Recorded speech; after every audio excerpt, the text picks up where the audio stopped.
अस्सलाम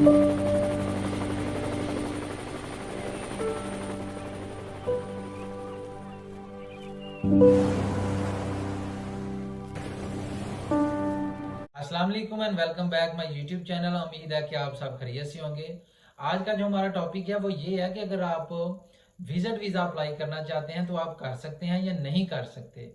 स्पेशली मैं बात कर रहा हूँ इस वक्त माल्टा की या मैं पुर्तगाल की। मैंने वीडियो भी बनाई है कि किस तरह आप अप्लाई कर सकते हैं, कौन से डॉक्यूमेंट और किस बेस पे आप अप्लाई कर सकते हैं। और इससे रिलेटेड दूसरी भी वीडियो मैंने ऑलरेडी पुट की हुई है कि पुर्तगाल का कौन कौन सा वीज़ा है, इसमें इन्वेस्टमेंट भी वीज़ा है, वो अगर आप लेना चाहें वो ले सकते हैं। बिजनेस वीज़ा यानी कि वो स्पाउस वीज़ा, ये सारी कुछ मैंने डिटेल मेंशन की हुई है।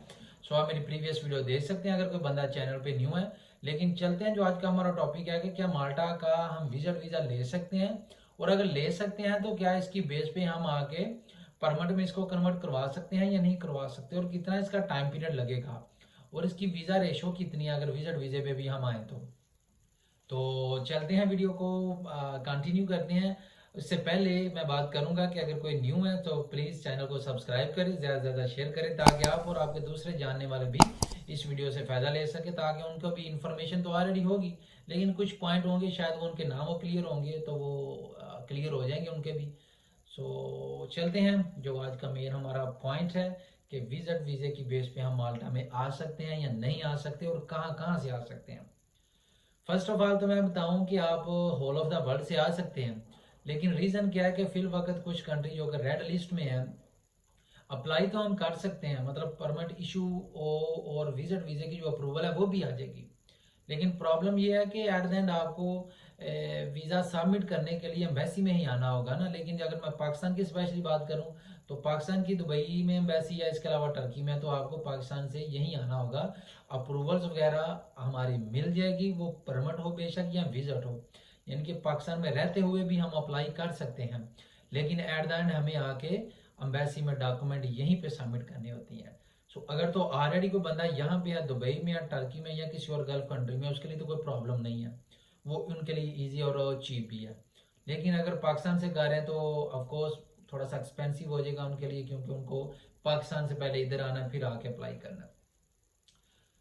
लेकिन अप्लाई करने के लिए वो कौन सी शराइत हैं जिनको आपने फुलफिल करना है, और इसके कितने चांस हैं वीज़ा लेने के। फर्स्ट ऑफ ऑल तो ये है कि आपने देना होता है एक प्लान जो कि कवरिंग लेटर में होता है। मैंने प्रीवियस वीडियो में बताया था कि ये मोस्ट इम्पोर्टेंट चीज़ है आपके लिए for visa getting.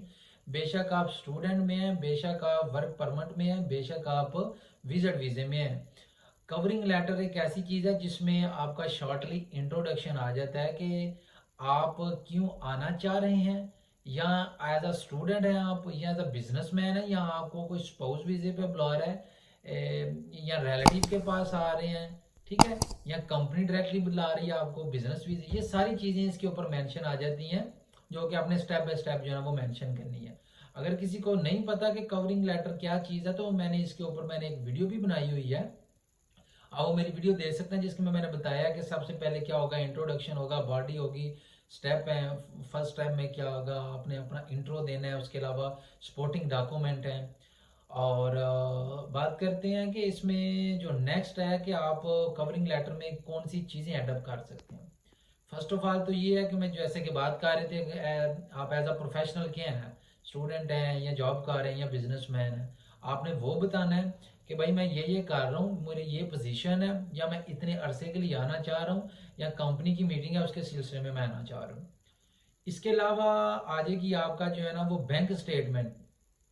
Most importantly covering letter के बाद बैंक स्टेटमेंट है। आपकी बैंक स्टेटमेंट इतनी है कि आपको वीज़ा दिया जा सके, क्योंकि जाहिर सी बात है आप जिस कंट्री में जा रहे हैं वहाँ पे कुछ ना कुछ तो एक्सपेंस होंगे जो कि आपने शो करवाने हैं। अगर आप एक मंथ के लिए भी या एक 1 वीक के लिए आ रहे हैं तो आपने एटलीस्ट ये चीज़ें उनको शो ऑफ करवानी है कि ये हमारी बैंक स्टेटमेंट है, ये हमारा एक्सपेंस है जो कि हम वहाँ पे जाके बेयर कर सकते हैं, क्योंकि उस कंट्री का इतने अमाउंट है पर डे के लिहाज से, खाना पीना और रहना, तो हम इसको जो है ना वो अफोर्ड कर सकते हैं।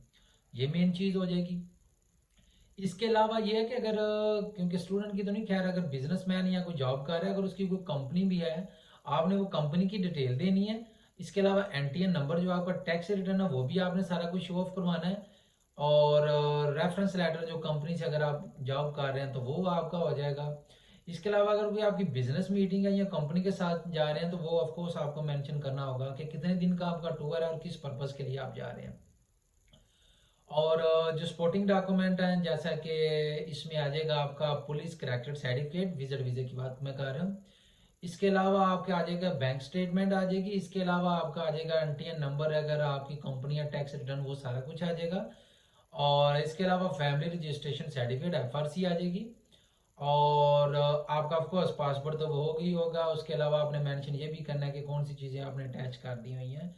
अगर आप फॉर एग्जांपल जा रहे हैं किसी कंट्री, यानी कि अगर मैं माल्टा की जैसे कि बात कर रहे हैं हम, आपने कुछ स्पेसिफिक जो है ना वो सिटी चूज कर लेना, या वहाँ की जो पॉपुलेटेड प्लेस है ना वो आपने देख लेनी है, ताकि आपको उनको वो भी ड्रा कर दें कि ये हमारा प्लान है, हम यहाँ पे जाना चाह रहे हैं, इन चीज़ों को विजिट हम करना चाह रहे हैं।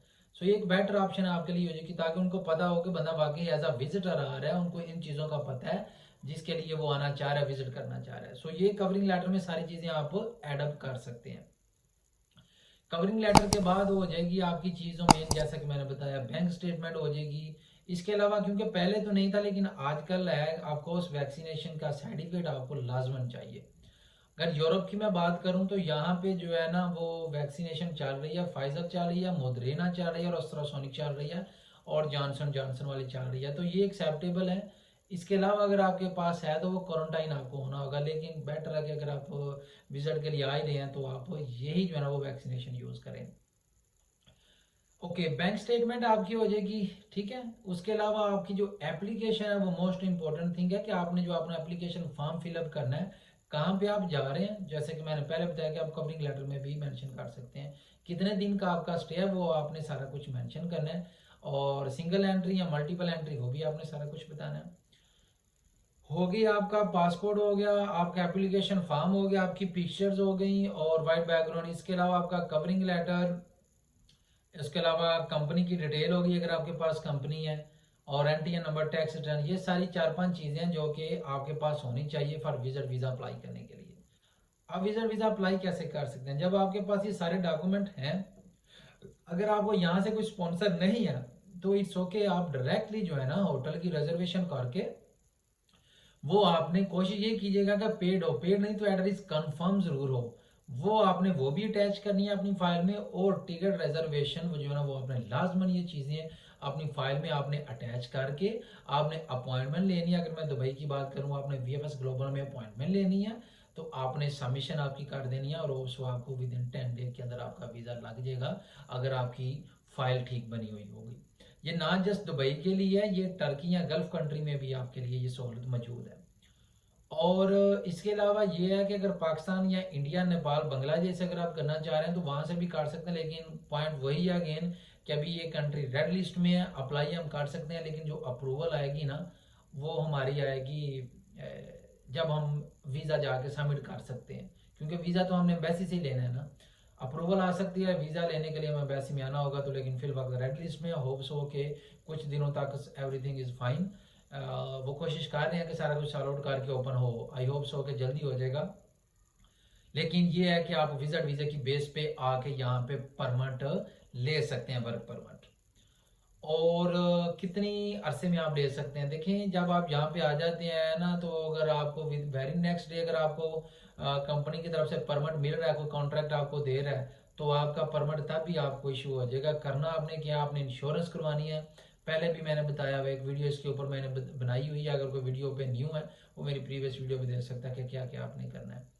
उसके अलावा आपका एक्सरे होगा, वो आपने करवाना है, और इंश्योरेंस वगैरह आपकी आ गई। और आपने कॉन्ट्रैक्ट लेना है जो आपको कंपनी से मिलेगा, कोई भी कंपनी हो, बेशक डिलीवरी बॉय की हो या कुछ भी हो, आपने वो लेना है सारा कुछ। और आपने माल्टा डेंटिंग में फाइल सबमिट कर देनी है अपनी, वहाँ से डिसीजन आएगा, फिर आपने आपकी फिंगर आपने देने हैं और आपने अपना रेजिडेंसी परमिट ले लेना है और आप काम करें। लेकिन ये है कि आप विजिट वीज़ा पे भी आ सकते हैं, उसके चांस भी अच्छे हैं फिल वक्त, और आप उसकी बेस पे वर्क परमिट भी ले सकते हैं। आई होप सो कि आपके ऑल द पॉइंट क्लियर होंगे। अगर किसी बंदे का कोई पॉइंट रहता है या मिस है तो वो मेरे साथ कमेंट बॉक्स में कंसर्न कर सकता है, ट्राई करूंगा उसको एक्सप्लेन करने की। अभी तक के लिए इजाज़त दीजिएगा, दुआ में याद रखना। अल्लाह हाफिज़।